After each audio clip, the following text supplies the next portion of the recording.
Assalamualaikum warahmatullahi wabarakatuh. Balik lagi di channel Markas Pinjol teman-teman ya.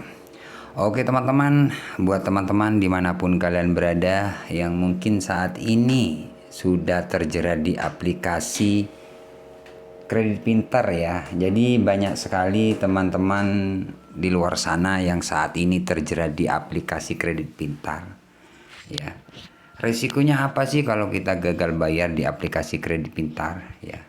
Resiko apa yang kalian akan terima misalkan kalian telat bayar ataupun gagal bayar di aplikasi kredit pintar?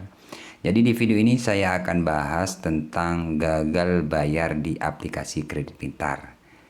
Buat teman-teman yang saat ini terjerat di aplikasi kredit pintar, kalian tonton terus video ini sampai selesai karena di video ini saya akan berbagi pengalaman gagal bayar di aplikasi kredit pintar. Karena di video ini saya masih mempunyai tagihan di aplikasi kredit pintar yang sampai detik ini tidak dibayar. Nah, seperti apa risikonya? Langsung saja kita bahas teman-teman ya. Oke, tanpa lama-lama teman-teman ya, langsung saja kita ke tagihan ya. Karena aplikasinya sudah saya buka dari tadi ya. Oke teman-teman, ya di sini teman-teman lihat ya. Jadi teman-teman lihat bareng-bareng ya untuk tagihan di sini 6.059.000 ya. Buat teman-teman yang masih belum tahu untuk aplikasi kredit pintar ini, aplikasi pinjaman online legal ya. Jadi bukan ilegal tapi legal teman-teman ya. Jadi resiko apa Bang kalau kita gagal bayar di aplikasi kredit pintar? Nah, di sini di video ini saya akan jelaskan sesuai pengalaman ya. Nah, untuk tagihan 6 juta ini teman-teman ada dua cicilan di bagian bawah ini. Keterlambatan cicilan yang pertama ya, keterlambatan 365 hari teman-teman ya. Jadi sekitar 1 tahun lebih ya. Untuk cicilan yang pertama 2.300.000. Jadi ini sudah 1 tahun lebih cicilan yang pertama ya.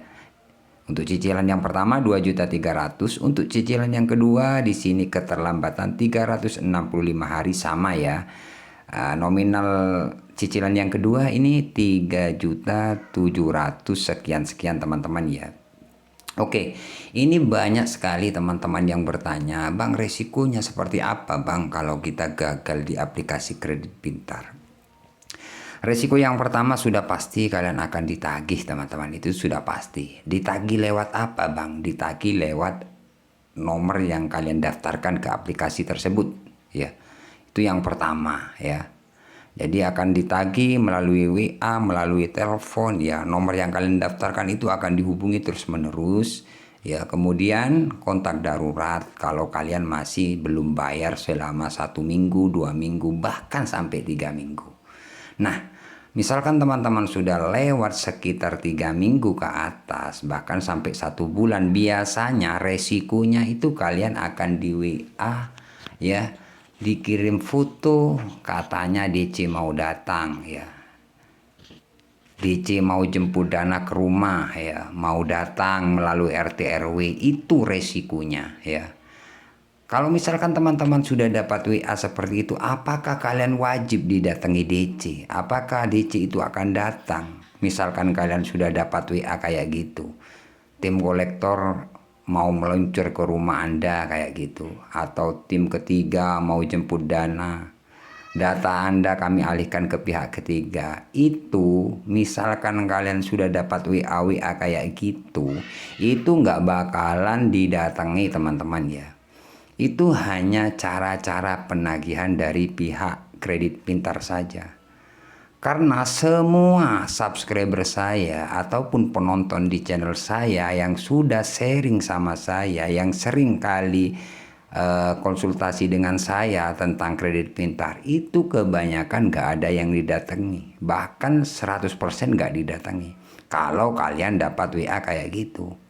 Nah, misalkan kita gagal bayar kan harusnya ada DC datang ke rumah. Tidak wajib DC itu datang ke rumah kalian. Jadi semua teman-teman yang gagal bayar itu bukan 1, 2, 3 orang, bahkan ratusan ribuan yang gagal bayar. Tapi semua orang itu nggak didatangi DC, tidak wajib gitu loh. Ini saja di tagihan 6 juta sampai sekarang ini nggak didatangi DC. Ini aman loh sampai sekarang. Nah, misalkan aplikasi ini di tagihan 6 juta ini didatangi DC, tetap saya infokan buat teman-teman. Gitu loh. Makanya di channel saya itu selalu bahas atau berbagi tentang pengalaman gagal bayar pinjaman online. Kebanyakan teman-teman yang gagal di aplikasi kredit pintar itu panik karena aplikasi ini ya, pinjaman online ini legal yang sudah ada DC-nya. Meskipun ada DC-nya, tidak semua teman-teman yang gagal itu didatangi. Kalau waktu itu sekitar bulan 1 memang banyak yang didatangi. Tapi dari bulan 1, 2, dari bulan 2 ke atas sampai sekarang ini jarang orang-orang yang didatangi. Kenapa abang kok tahu? Saya tahu karena informasi dari subscriber saya ataupun penonton di channel saya itu banyak yang, bang saya dapat WA kayak gini, ini bener nggak didatangi? Ternyata setelah sampai 1 minggu tetap saya konsultasi dengan saya kan, ternyata nggak didatangi. Jadi banyak banget teman-teman yang ketakutan apabila sudah dapat WA DC mau datang, ya apalagi mengirim surat melalui WA. Ya, atau foto atau video DC yang ada di perjalanan akan menuju ke rumah Anda kayak gitu, itu nggak bakalan 100% nggak bakalan datang. Sebenarnya teman-teman, untuk DC kalau memang datang ke rumah itu biasanya diem, nggak ngirim kayak gitu. Kalian pikirlah, masa kalian didatangi DC ditakut-takuti ya, jam 3 atau jam 2, 30 menit, 1 menit ke depan kalau Anda nggak bayar tim kami mau meluncur, kan kayak nakut-nakuti. Sebenarnya kalau memang datang, dia niat datang, ibu di mana sekarang atau bapak di mana, saya dari perusahaan mau ada tugas ke rumah bapak tentang tagihan, seperti itu. Bukan posisi Anda sekarang di mana ya, tim kami ini berempat atau berlima ya, siapkan dana full ya tanpa potongan, itu nakut-nakuti ya.